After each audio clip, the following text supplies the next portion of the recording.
A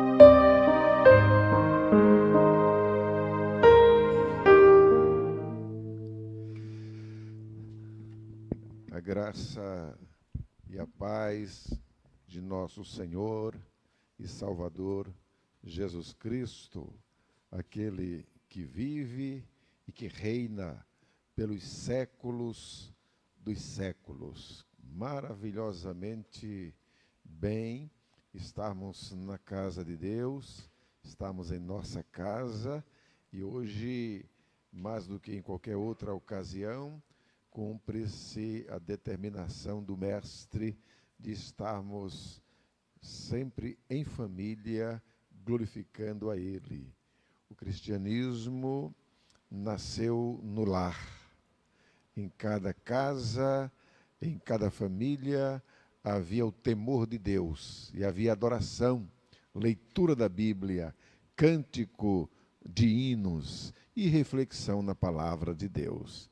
Receba um abraço virtual aí do pastor Ivaldo e toda a igreja evangélica Batista do Cabo na Vila Coab, antenada, sintonizada aqui no nosso canal do Facebook, participando do culto. E você, meu nobre amigo, irmão, independentemente de participar regularmente da igreja, presencialmente, agora, neste vídeo, você pode acompanhar-nos. Belas canções e a propagação da Bíblia, a palavra de Deus. Eu quero ler um texto sagrado que encontra-se no Evangelho segundo escreveu Lucas. Evangelho de Lucas, no capítulo 9, e os versos 57 até o verso 62. Assim diz a palavra do Senhor no Evangelho segundo Lucas, capítulo 9, versos 57 a 62. Indo eles caminho afora, alguém disse: seguir-te-ei para onde quer que tu fores. Mas Jesus lhe respondeu: as raposas têm seus covis, e as aves do céu têm ninho, mas o Filho do Homem não tem onde reclinar a cabeça. Ao outro disse Jesus: segue-me. Ele, porém, respondeu: permite-me que primeiro eu vá sepultar meu pai. Mas Jesus insistiu: deixe os mortos sepultar os seus mortos. Tu, porém, vai e prega o reino de Deus. Outro lhe disse: segue-te-ei, mas deixa-me primeiro despedir-me dos que estão na minha casa. Mas Jesus lhe replicou: ninguém que, tendo lançado a mão no arado e olha para trás, está apto para entrar no reino de Deus. E ainda quero ler no Evangelho de João, no capítulo 20, o verso 19.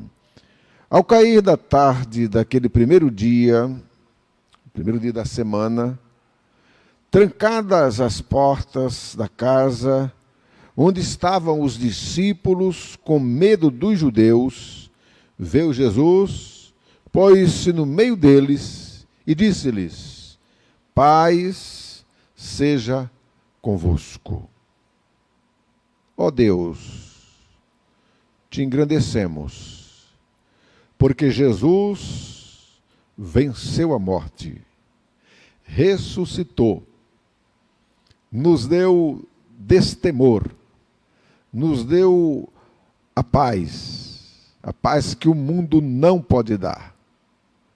Teu povo está distribuído nos lares, com medo até, mas desperta em cada um desses que proclamam, confessam ao Senhor, a ousadia, porque o Senhor diz na sua palavra: eu deixo-vos a paz. Paz seja convosco. Amém. Que bom ler a palavra e observar o registro do que significa seguir o Cristo que ressuscitou. Os 4 evangelhos, Mateus, Marcos, Lucas e João, dão conta de forma detalhada da ressurreição de Jesus. E hoje a cristandade comemora o aniversário da ressurreição de Jesus Cristo, o Filho de Deus, o Deus encarnado, o Deus que se fez carne e habitou entre nós, e vimos a sua glória como a glória do unigênito do Pai. Mas Cristo ressuscitou para ter seguidores. Cristo ressuscitou como penhor da nossa ressurreição.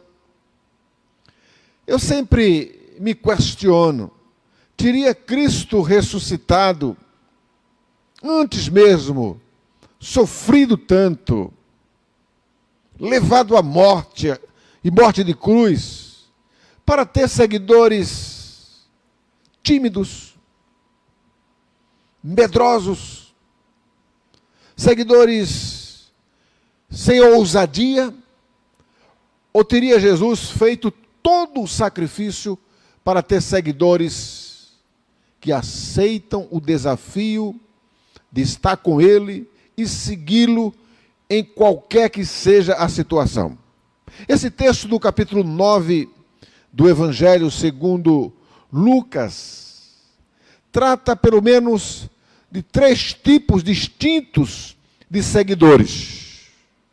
E todos os 3 tipos de seguidores são envolvidos em alguns desafios.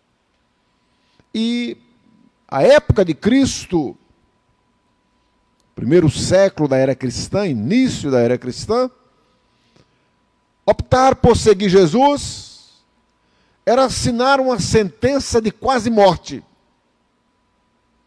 Era muito desafiador.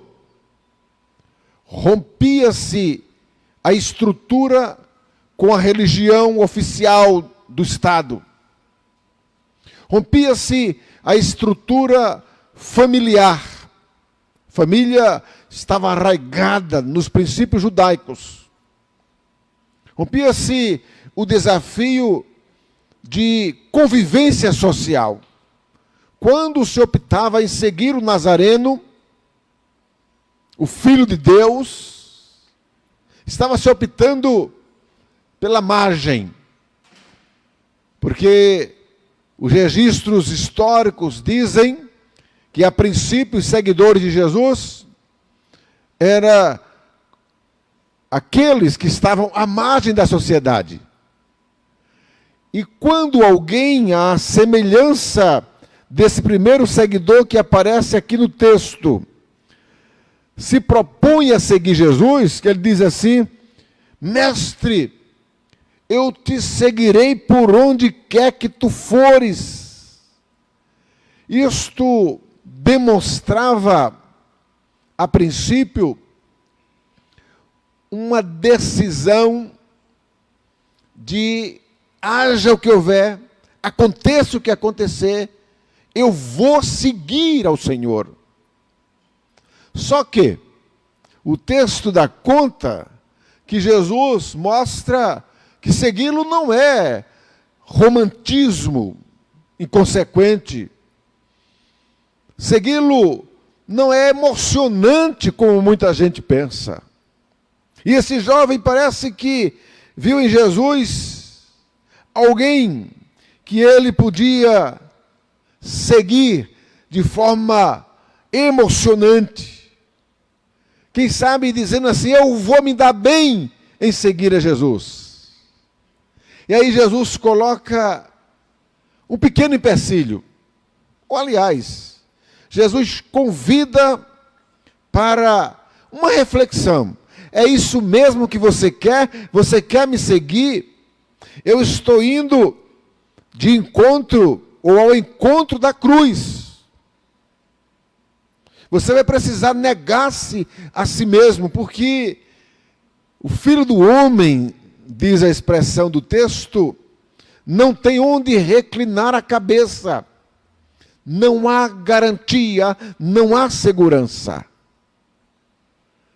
E Lucas, assim como Marcos e Mateus, os outros dois evangelistas que trazem esta passagem, não dão detalhe se aquele jovem continuou empolgado em seguir a Jesus. Já passa a seguir, a descrever um outro que Jesus então convida. O primeiro seguidor, carregado de emoção, empolgado, não estava medindo as consequências da sua prontidão. Já este outro, de acordo com o verso 61, Jesus olha para ele e diz: segue-me. Ele diz assim: Senhor, mas deixa-me que primeiro eu vá me despedir dos da minha casa. E Jesus diz para ele assim: olha, ninguém que lança mão do arado e olha para trás é apto, ou está apto para entrar no reino de Deus. O que Jesus estava a dizer é que não dá para segui-lo, um homem que enfrentou a cruz, que ia enfrentar a cruz, segui-lo pela metade, segui-lo em meio termo, segui-lo e adotar uma postura do politicamente correto, da meia-verdade. Jesus estava dizendo que era preciso determinação. Não se podia estar olhando para trás. E ele usa a figura do arado.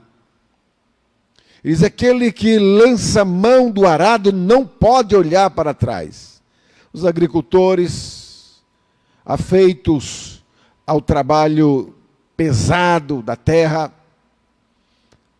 sabem muito bem o que é que significou isso na mentalidade da época. Sair da rota era ter que refazer o trabalho. Estar distraído era perigoso. Fazer aquele trabalho distraído. Então Jesus estava dizendo: não dá para me seguir distraído. Então o Cristo que ressuscitou, o Cristo que enfrentou a cruz, ele não veio recrutar seguidores distraídos. Não veio recrutar seguidores reticentes, desatentos. A ressurreição de Jesus nos convida para uma vida de atenção aos seus ensinamentos. Em uma ocasião, Jesus, com os 12 apóstolos, os orientou assim: aquele que não deixa pai, mãe, irmão, por causa de mim, do Evangelho, não pode ser meu seguidor, não é digno de mim. E não há quem tenha deixado pai, mãe, filhos, por amor de mim, do Evangelho, que já não receba neste tempo 100 vezes mais, e no porvir a eternidade. O desafio de seguir Jesus envolve muito mais do que emoção. Eu te seguirei por onde quer que andares. Seguir a Jesus envolve muito mais do que desatenção e predisposição para se despedir de casa. Aliás, alguém já destacava que esse era um tipo de seguidor social. Gostava muito de festas. E, aliás, o judaísmo é uma religião de festas. O cristianismo é uma religião de alegria. Mas só não é alegria, é dureza, é cruz.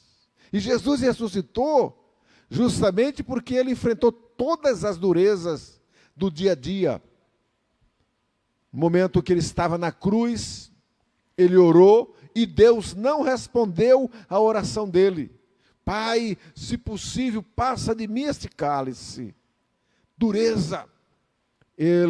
Deus, no entanto, não atendeu a oração de Jesus. Seguir a Jesus envolve passar pela experiência de orações não respondidas.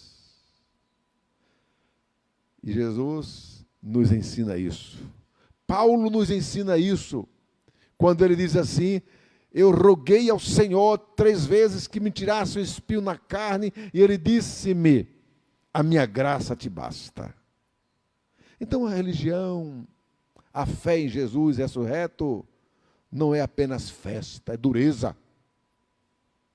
É ter que lidar com as nossas impossibilidades, com os nossos sonhos não realizados, mas postos diante de Deus.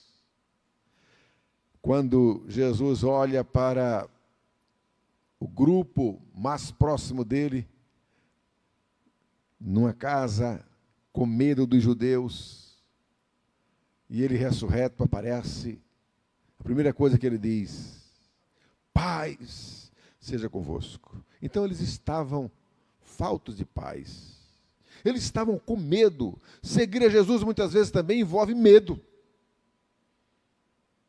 mas medo não é covardia, que aliás o medo é um tônico que Deus colocou em nossa alma para que nós não extrapolássemos a regularidade. Mas o medo, pânico, esse é perigoso. Ao invés de proteger-nos, porque o medo nos protege, por exemplo, de irmos de encontro a uma locomotiva, ao carro, atirarmos na frente dele. O medo, em dose desproporcional, paralisa-nos.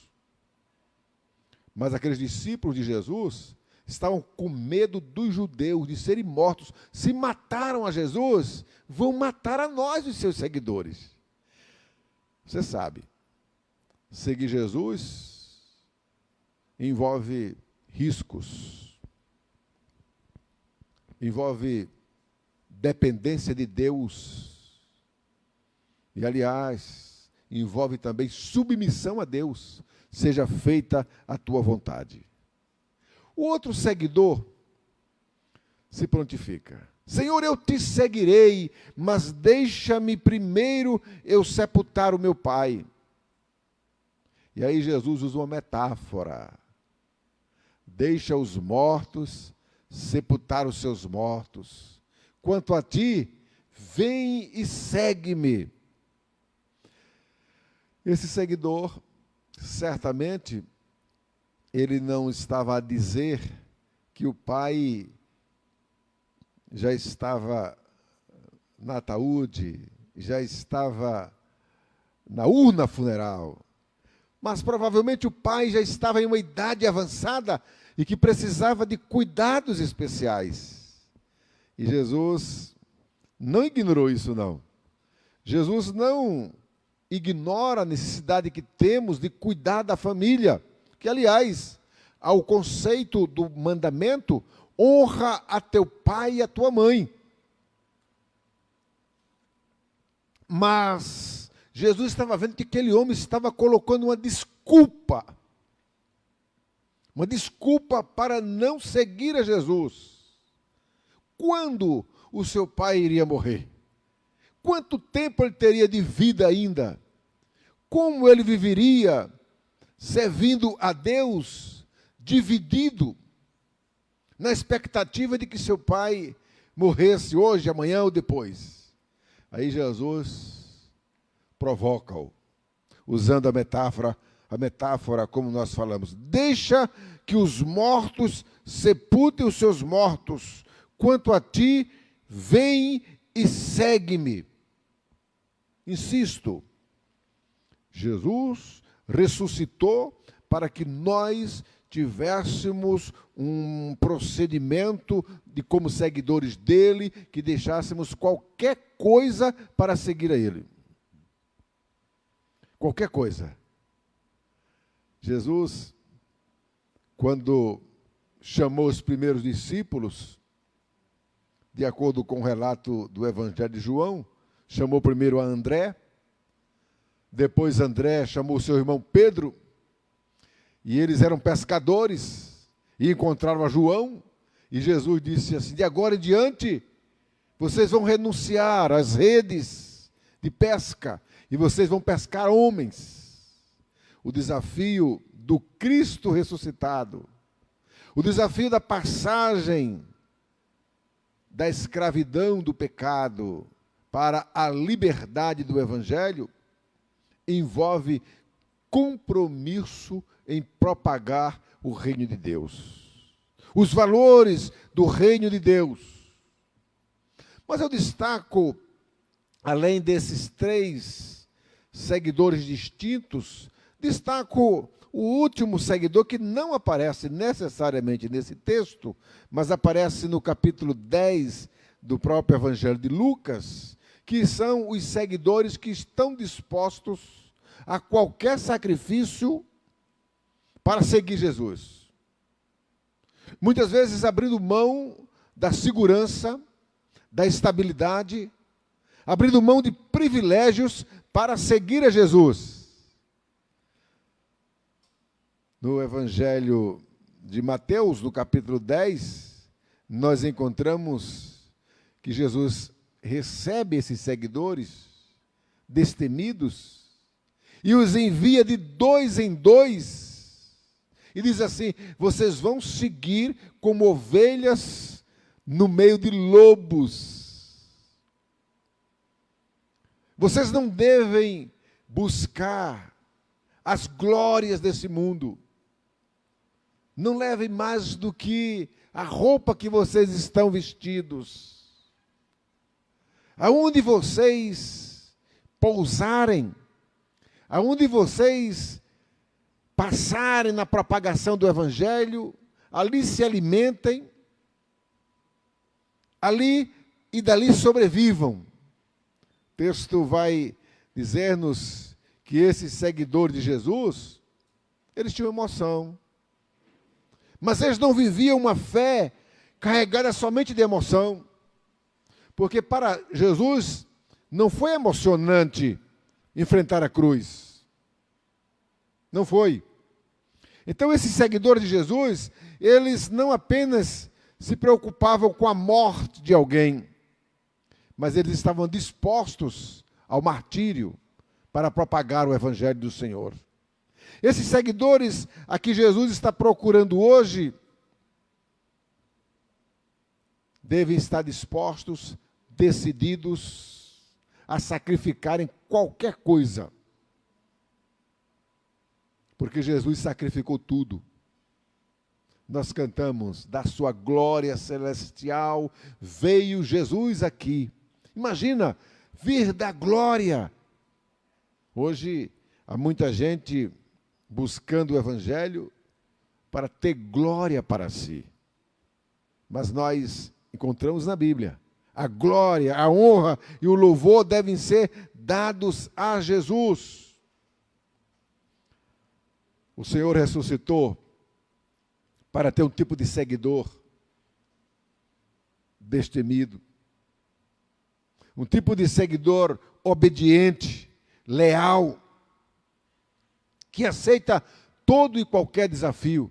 Nesse momento eu penso no servo de Deus desconhecido, que está lá na caatinga do nosso grande sertão nordestino, glorificando a Jesus e não buscando a glória para si. Mas nesse momento também eu reflito que alguns buscam a glória para si. Alguns estão preocupados em que eles apareçam. e não Jesus. A ressurreição de Jesus remete-nos ao entendimento de submissão a Ele. Na oração do Pai Nosso, Ele ensinou-nos: seja feita a tua vontade, assim na terra como no céu. Em meio ao medo, Jesus aparece, ressuscitado, e dá-nos a saudação. Paz seja convosco. Meu nobre amigo, meu querido irmão,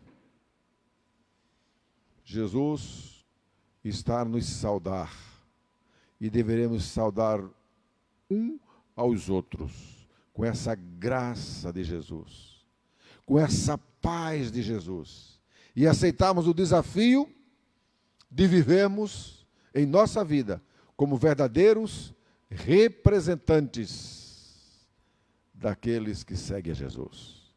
O Senhor te abençoe, o Senhor te guarde, o Senhor faça que você seja ousado. E eu quero orar com você.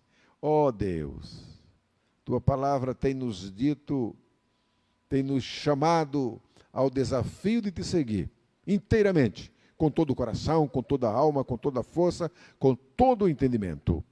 Que teu povo, Senhor, de posse desta tua paz, que atinge-nos nesses dias de perturbação, de medo, de temor, que essa tua paz tome conta da nossa nação.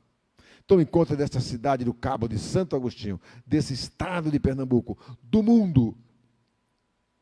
Que todos nós estejamos confiantes no Senhor. Amém.